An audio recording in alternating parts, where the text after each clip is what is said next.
हमेशा की तरह बेधड़क, हमेशा की तरह बेबाक, जज्बाती और सच्चे खरे अवैसी साहब। जी अस्सलाम वालेकुम, क्या हाल है आप सब लोग का? ठीक है, उम्मीद है कि आप सब लोग खैरियत से होंगे। और आज काफ़ी अर्से के बाद मैं असदुद्दीन अवैसी साहब की एक वीडियो पे रिएक्शन दूंगा। और मुझे काफ़ी रिक्वेस्ट आ रही है भारत से असद साहब की वीडियो पे रिएक्शन देने के लिए, जैसे कि MB खान, साइम अहमद, हुसैन उस्मान, फरहान अली, सलमान अहमद और गज़ाला अंसारी। इन सब लोगों ने बहुत रिक्वेस्ट की है कि सर आप प्लीज़ असदुद्दीन अवैसी साहब की वीडियो पे रिएक्शन दें। मुझे खुद भी बहुत पसंद है असद साहब। ये बड़े बेबाक से इंसान हैं, बड़े एक बेधड़क इंसान है, सीधी बात करते हैं, डरते नहीं हैं, जज्बाती हो जाते हैं, लेकिन फिर भी अपनी सेंस में रहते हैं, समझदारी का सबूत देते हैं। मुझे बहुत पसंद है। और ये इन्हीं खसियात के हामिल लोग जो हैं वही लोग बड़े बनते हैं, लीडर बनते हैं। तो असद साहब की एक ये स्पीच है, और ये पुणे में उन्होंने स्पीच की है, और मेरे ख्याल में शायद उनकी ये हालिया स्पीच है। तो लेट्स सी किसके बारे में, क्योंकि जब मैं इनको सर्च किया इनकी वीडियो को, तो इस वीडियो पे काफ़ी लाइक्स भी थे, इस पे काफ़ी व्यूज़ भी थे, तो मैंने इसको चूज़ किया रिएक्शन के लिए। लेकिन गाइस प्लीज़, अगर आप कहते हैं कि असद साहब की वीडियो पे रिएक्शन दें, तो मुझे प्लीज़ किसी वीडियो का लिंक भेजा करें, क्योंकि मुझे इतना आइडिया नहीं है कि किस वीडियो पे रिएक्शन देना चाहिए, कौन सी वीडियो अच्छी है, कौन सी वीडियो आम सी है। तो प्लीज़ लिंक लाजमी भेजा करें एक वीडियो का जिस पे आप रिएक्शन चाहते हैं। तो इसको स्टार्ट करते हैं। लेट्स सी कि असद साहब क्या कह रहे हैं। ये पुणे में स्पीच कर रहे हैं। पुणे महाराष्ट्र का एक बड़ा शहर है। तो लेट्स सी कि इस स्पीच में ये क्या कह रहे हैं। तो इस स्पीच को हम स्टार्ट करते हैं। किस बुनियाद पर हमारी डेमोक्रेसी काम करेगी? क्या इसीलिए हमारे बुजुर्गों ने अंग्रेजों को लात मार कर निकाला?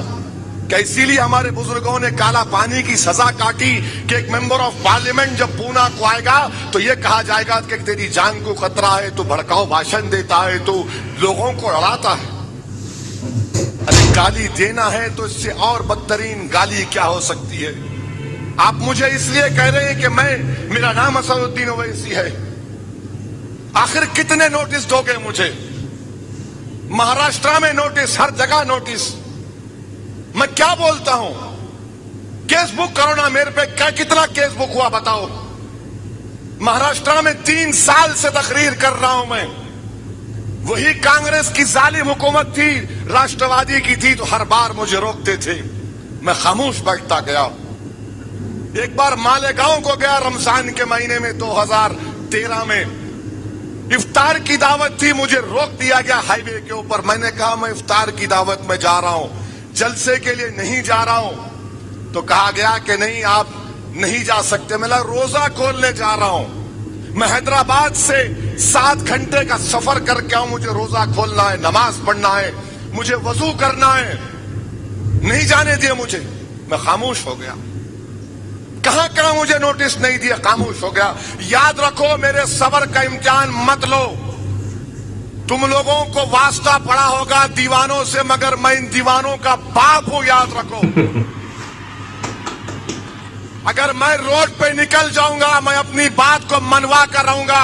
मैं बार बार कह रहा हूं कि जेल मेरी आवाज को नहीं दबा सकती, सिर्फ मेरी आवाज को कोई चीज दबा सकती है तो मेरी मौत। तो मारने वाले मार मुझे, मैं खड़ा हूं तेरे सामने, और मैं जलसा करके इसी रोड से जाऊंगा, अकेले जाऊंगा। कोई मजलिस का इम्तियाज जलील नहीं आएंगे, कोई नहीं आएगा, मैं अकेला जाऊंगा।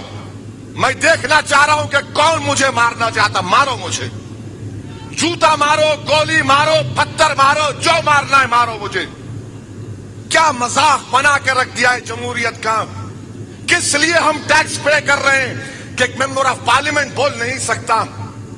मैं उत्तर प्रदेश में 19 तकारीर करके आ रहा हूं, मेरी आवाज बैठ गई, बीमार हूं, बुखार में हूं। 19 जलसे करके आऊं, कहीं पर मुझे नोटिस नहीं मिली।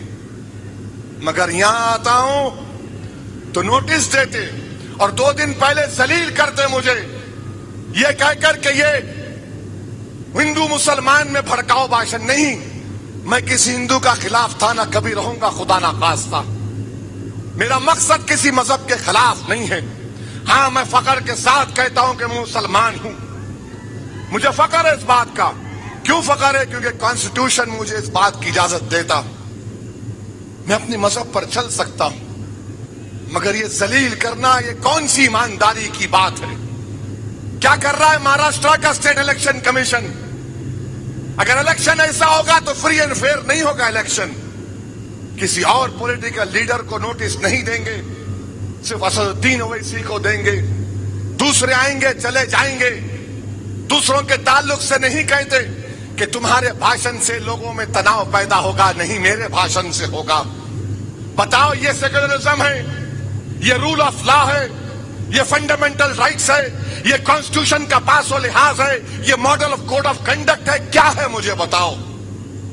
मेरे भाई अफसोस होता है, मुझे अफसोस होता है कि हमारा मुल्क किस रास्ते पर जा रहा है। जो लोगों की सोच है, याद रखो तुम मुझे आज इस तरह कह कहकर नोटिस देकर मुझे जलील कर रहे हो, मगर याद रखो जिस चीज की आप शुरुआत कर रहे हैं उसमें हिंदुस्तान की जमहूरियत कमजोर ना पड़ जाए, खुदा ना खास्ता। अजीब और गरीब मामला है।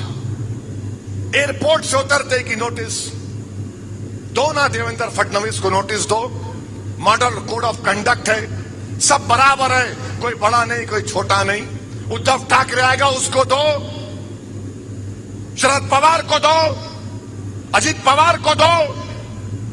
क्या पूना किसी की बाप की जागीर नहीं है? पूना सब हिंदुस्तानियों का है, हर मजहब के मानने वालों का है। मैं किसी के लड़ाने नहीं आया हूं। मेरी बात अगर किसी को पसंद नहीं आती तो मुझे माफ करो, मगर मैं अपनी बात को रखूंगा। ये हिंदुस्तान का कॉन्स्टिट्यूशन मुझसे कहता है, अगर मैं गलत बोलता हूं तो केस अभी बुक करो, ले जाकर मुझे जेल में डाल दो, मैं तैयार हूं। अगर तुम ले जाकर ख्वाजा यूनुस की तरह मुझे एनकाउंटर करना चाह रहे, कर दो, मैं मौत से नहीं डरने वाला। एक नहीं 25 गोलियां मारो और मेरी लाश को छोड़ दो किसी चौराहे पर।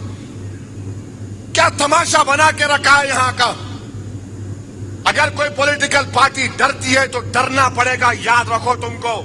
मैं जब तक जिंदा हूं तुमको डरा डरा कर गरीबों मजलूमों का काम करा कर रहूंगा। कौन जवाब देगा इसका? किसके सामने जाकर मैं फरियाद करूंगा बताओ आप? किसके सामने जाकर मैं लोगों में इत्मीनान दिलाऊंगा? अरे मेरा यहां पर आना, तकरीर करना और डालना नहीं डालना अलग बात है, मगर मेरा यहां पर आना, अवाम से मुखातिब करना, क्या मैं हिंदुस्तान की जमहूरियत को मजबूत नहीं कर रहा हूं?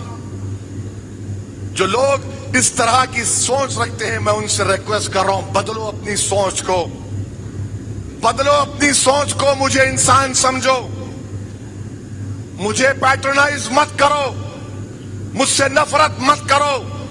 मैं इज्जत चाहता हूं, अगर तुम नहीं दोगे तो अल्लाह भी देगा, कॉन्स्टिट्यूशन भी देगा। मुझे एक तमाशा बना के रख दिए, परमिशन यहां नहीं देंगे वहां देंगे।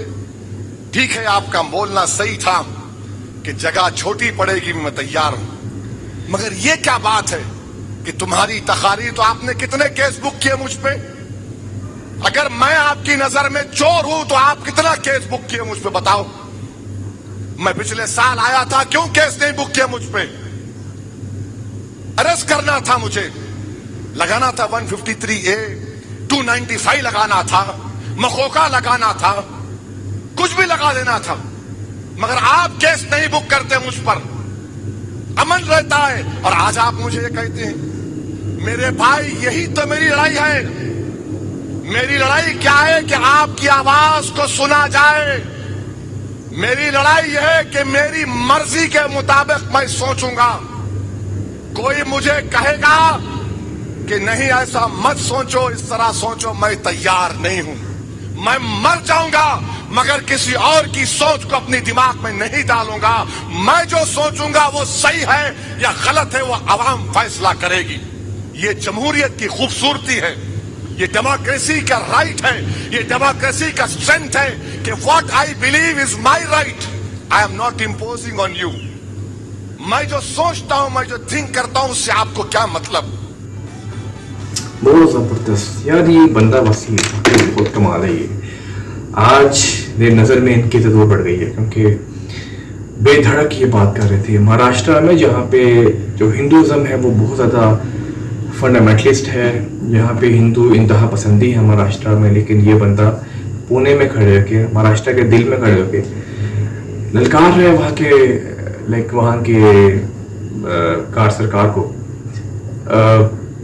अवैसी साहब दिल के बड़े सच्चे अच्छे, बड़े जज्बाती, मुसलमानों के खैर खा, बड़े खरे बंदे हैं। मुझे बहुत पसंद है इंसान भारत में, और मैं इनसे मिलना चाहूँगा कभी ज़िंदगी में अगर हो सका। बहुत अच्छा लगा मुझे ये देख के, मुझे इसके लिए रिक्वेस्ट की थी बहुत सारे लोगों ने कि सर आप अकबर असद साहब की वीडियो पे प्लस अकबरुद्दीन वैसी साहब की वीडियो पे भी आप रिएक्शन दिया करें, लेकिन उनकी भी नेक्स्ट वीडियो में उन पे ही दे रहा हूँ। लेकिन मुझे बहुत अच्छा लगा इनकी वीडियो देख के, मुझे बहुत अच्छा लगा, और मैं उम्मीद करता हूँ कि इंशाल्लाह आप मुझे अकबर असद साहब की वीडियोस का लिंक भेजें, जो वीडियोस अच्छी हैं उसका लिंक भेजा कि मैं अच्छी वीडियोस कलेक्शन दूँ, इससे भी अच्छी वीडियो कलेक्शन दूँ। बहुत शुक्रिया आपका।